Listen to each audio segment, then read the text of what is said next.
എടി നീ വന്നാ മതി, ഞാൻ അരുണിന്റെ ഷോപ്പിലുണ്ട്.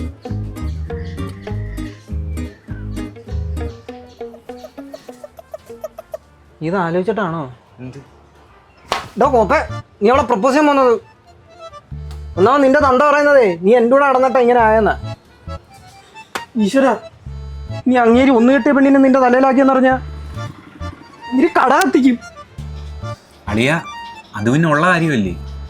ആദ്യം അവളൊന്ന് എസ് പറയട്ടെ, ഡിവോഴ്സ് വാങ്ങി ഞാനും അവളെ അങ്ങ് ദുബായി പോകും. പിന്നെ വരുന്നിടത്ത് വെച്ച് നോക്കാം. വെൽ പ്ലാൻഡ് ആണല്ലോ. Thank you. വിസിറ്റിംഗ് വിസയിലല്ലേ അങ്ങോട്ട് പോകുന്നത്? യൂസഫ് അലി നിന്റെ മാമനൊന്നും അല്ലല്ലോ. ആദ്യം പോയ 6 മാസത്തിൽ ജോലി ഉണ്ടാക്കാൻ നോക്കും, എന്നിട്ടിട്ട് ബാക്കി ഉണക്കാൻ. അളിയ, ഇതിന്റെ കാര്യം ആദ്യം ഒന്ന് നോക്ക്, എന്നിട്ട് ബാക്കിയുള്ളതിനെ പറ്റി നെഗറ്റീവ് അടിച്ചാ പോരെ. അതും ശരിയാ, പക്ഷെ ഈ പ്രപ്പോസ് ചെയ്യുമ്പോ തന്നെ മോതിരം കൊടുക്കുന്ന ഒരു ക്രിഞ്ച് പരിപാടിയല്ലേ. നീ ഒരു കാര്യം ചെയ്യ്, നീ 2 കോഫി എന്നിട്ട് എന്തോ ബില്ല് കൊണ്ടുവരുമ്പോ റിങ് ഇതിന്റെ ഇടയിൽ കയറ്റി തിരികെ വെച്ച് അങ്ങ് തരാൻ ഞാൻ. ആ, അതല്ല ഫ്രഷ് പരിപാടിയാ. എന്നാ നീ വേറെ ഐഡിയ പറ. അവളിപ്പം വരും, അവസാനം നീ മൂഞ്ചും. നീ ചുമ്മാ ഇരിടാ.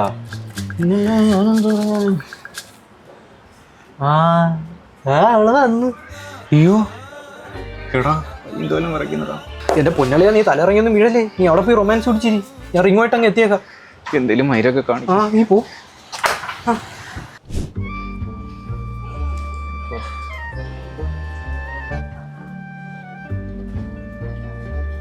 മഴയുണ്ടോ? എന്ത്? അല്ല, 2 കോഫി പറയട്ടെ? വേണ്ടടാ, ചായ മതി. 2 ചായ.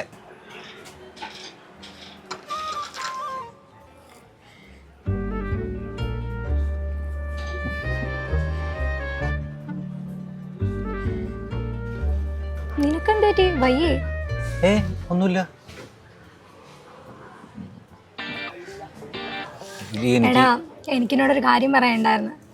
2 ആഴ്ച മുന്നേ നിതിൻ എന്നെ വിളിച്ചിട്ടുണ്ടായിരുന്നു. ഡിവോഴ്സിന്റെ കാര്യത്തിനാണോ?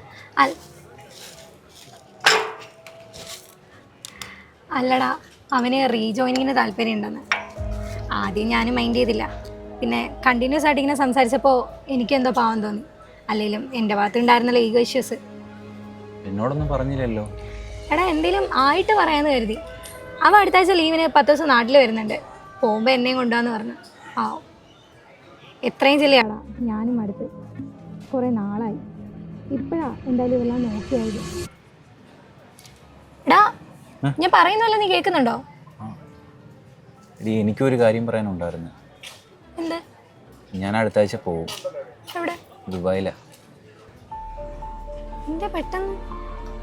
കുറേ നാളായില്ലേ ഇങ്ങനെ. മാമൻ്റെ കെയർ ഓഫിലാ. വലിയ വകുപ്പൊന്നുമില്ല, എന്നാലും പോയി നോക്കാമെന്ന് വിചാരിച്ചു. എടി, ഞാൻ ഇറങ്ങട്ടെ. പാക്കിംഗ് ഒന്നും നടന്നിട്ടില്ല, എല്ലാം സെറ്റാക്കണം. പോട്ടെ, ഞാൻ തന്നെ വിളിക്കാം.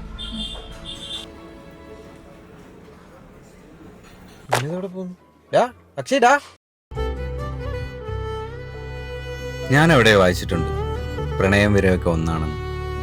അത് പക്ഷേ ഒരാളിൽ മാത്രം ഒതുങ്ങുന്നതല്ലേ അതിൻ്റെ ഭംഗി.